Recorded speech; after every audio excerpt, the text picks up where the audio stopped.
Oh look, an email from Sticker Mule. Donald Trump was shot. That's a weird way to start an email for a sticker company. I don't care what your political views are, but the hate for Trump and his followers have gone too far. Did you send this to the right person? This is your business email. This is not your private email. People have been terrified to admit that they support Trump. I've been scared myself. What is happening right now? Americans shouldn't live in fear. I support Trump. Many people at Sticker Mule do. Many at Sticker Mule also support Biden. The hate needs to stop. Were you authorized to do this? Today a bullet almost killed a man. He's got 5 kids. One's still a teenager. No one should have to die and sacrifice the happiness of their family to run for office. I'm hungry right now. If Donald Trump can risk that, the least we can do is vocalize our support and help end the hate. You can't get fired, right? Because you kind of like own the company or like you're the boss? You say you let go of my attitude. Out of my love. Out of my love. Honey, was it enough? Are we cooked? How cooked are we? Are we even gonna make it to 2030? Yes! Yes, we are! You wanna know why I know that? Because we made it this fucking far. You think you're the first generation to think the end times are coming? You think you're the last generation to think the end times are coming? That is the most humane trait that you could possibly have. You're concerned because you love. And you know love is real because you are real. This planet, this existence, this species is about prevailing, especially in times that are scary. Suffering, misery, pain, that is part of the human condition. But you don't sit in it. You don't lament in it. You get up and you keep fucking pushing. You don't need to worry about the future not being there when it's your fucking job to create it. You are the future rulers of this nation, the future rulers of this planet. You can't sit here and ignore what's going on around you because one day the sword will be passed to you. So there's this video where this white guy is basically saying like, white gay people, why is it that when you come out you act like the opposite gender and black? And the answer is like pretty obvious, right? The thing is that when you're white, you spend like your entire life basically being told that you are the majority, that you belong in a very specific like social class, that things need to be catered to in specific ways, yada yada yada. And the thing is that once you come out as gay, you're no longer like part of that like social structure, right? But the thing is that once you come out as gay, you're no longer in this, and so you're trying to find another identity and a way to present yourself. And when you're trying to look for things outside of white cis heteronormativity, it's pretty easy to fall into like acting like a black person or picking up black clothing styles, because that is like the other really major like identity marker outside of being white. The way that sounds very charitable, like this idea that, oh well, you kind of are trying to find another way to present yourself and then you stumble upon like blackness, right? And for some people it really is like stumbling. They don't actually really understand what they're doing, and so when you point that out to them, usually they're like, oh my bad, and then they stop.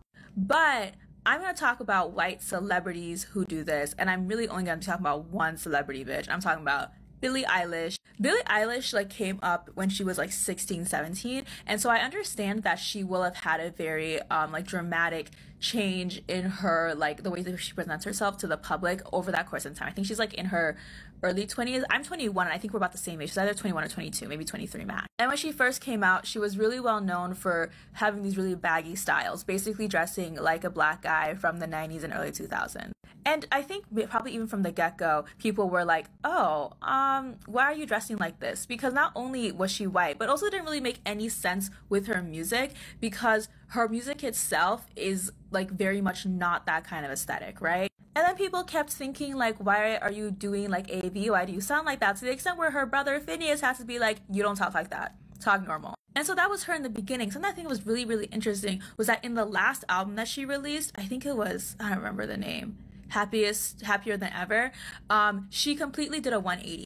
As I said earlier, she was known for this baggier, more masculine style. And not only did she transition into a much more feminine style, she transitioned into like a white feminine style, like a white hyper feminine style. She like started wearing a ton of corsets, and then she like dyed her hair blonde. She was very much going for this like Marilyn Monroe, like beautiful white woman kind of aesthetic and vibe. And a lot of it was her being like, I'm coming into my femininity, like this is the new me, yada yada yada. And so like people called it out. They were like, oh, this is weird that you went from like basically like impersonating like black men and like black male styles from like 90s and 2000s, and now that you want to be feminine, you're completely abandoning those in your image for white womanhood. Because the issue isn't just that she like chose a more feminine like style, it's that her feminine style was so heavily contrasted against her previous style, and also accompanied with the fact that I think she said that like rap music has like so many problems and yada yada yada. That put a really bad taste in people's mouths, right? At least it did for me. But something I think is really interesting is that after she came out / was outed, now this era that she's in, she's back to the original style that she had. And it is, as that person said, because she came out as queer, like because she's out now. When I listen to the songs that she sings from that album, that I thought was honestly quite unimpressive, and then I see how she dresses, similar to like the original way, like where she was, the music that she would make and how that didn't really match what she was wearing. Her current style and her current music don't make sense to me. They don't go together. But it does make sense if you see it as her, like now that she's out, she is also trying to signal that she is different and that she is special, and that like it's trying to signal that she is queer. And I think that the same reason why she's doing it now is similar to the reason why she did it before she was out. She wasn't trying to signal that she was queer. What she was trying to signal, though, was that she was special. She was different from the other white girls. She was like a different kind of artist. And now she is back in trying to signal that she's a different kind of artist. And that is why she is dressing like this. And it's very annoying because she's never really addressed the fact that people have said this about her.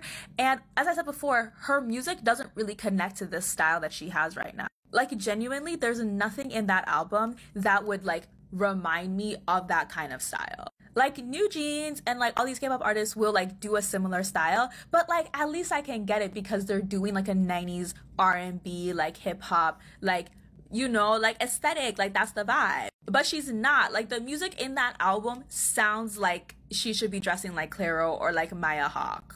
Like, you know that bitch from I Saw the TV Glow, Tara? That's who she should be dressing like. And it is also interesting that she has picked only either like black men's style or white women's style. She has never like touched like white men's style or like black women's style. I'm not saying that she should touch black women's style because no, you couldn't do it, girl. But it is interesting that when she is trying to show that she is different and special and not like the other white girls, that's when she goes to what she sees as the exact opposite of her, which is a black man.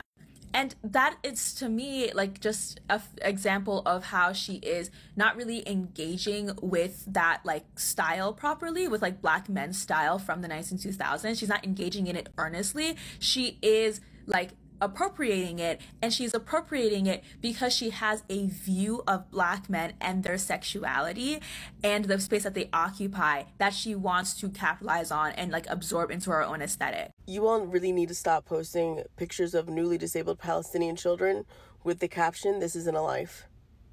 Stop doing that. Because I know you think you're doing something and you're not.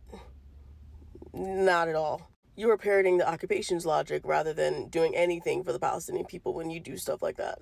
One of the easiest ways to dehumanize somebody is to disable them. Not because disabled people aren't human beings, but because the rest of you will simply shrug and say, bad things just happen to them. They're just in the wrong place at the wrong time because there's nowhere else for them to go. It's tragic, but because you all are programmed to view disabled people as disposable, to see our deaths as merely consequences of us being alive in the first place. And you could say that you don't, but you do, without much thought or even consequence to yourselves, but you do. The disabled lives, the lives of amputees in Palestine are still lives. They are still worth life itself. And nobody seems to move to protect the lives of those they see as disposable in the first place. You're not protecting those kids by saying stuff like that. Hell, we know you won't protect us for very long. We see it on your faces every single day. Or don't. You know.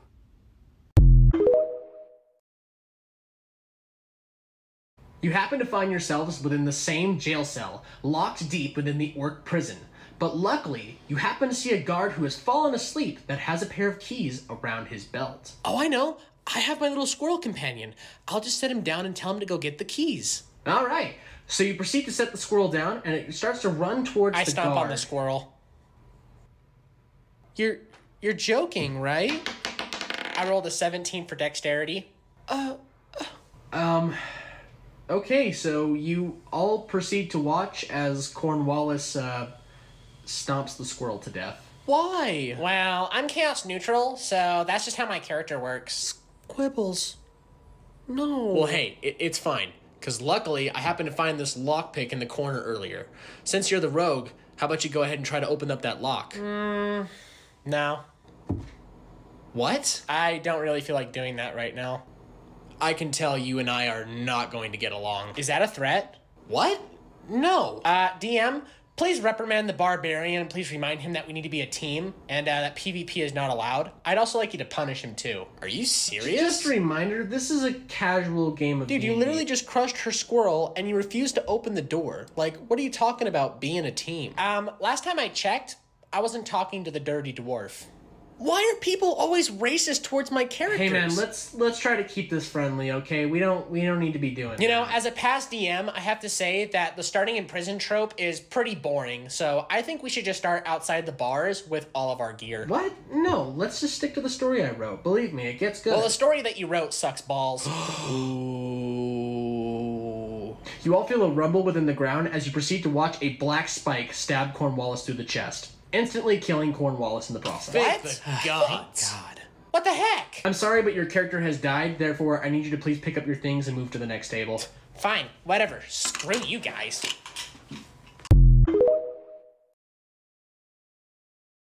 There's been a great conversation on here that I've been following about white women tears, and I keep seeing white autistic females coming in and saying, oh, like, I don't do that because I'm autistic.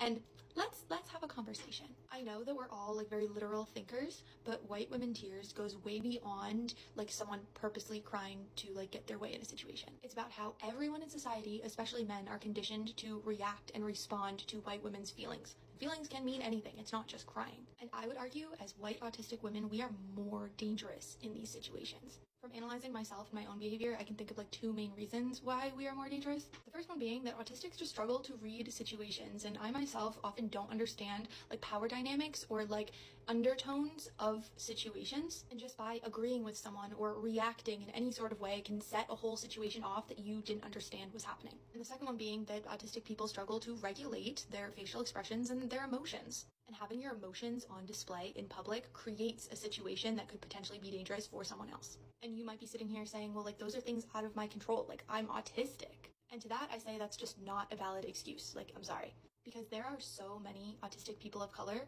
that are forced to mask those expressions and figure out situations for their own safety. Therefore, you should be putting in as much effort as possible to also be doing that to keep them safe.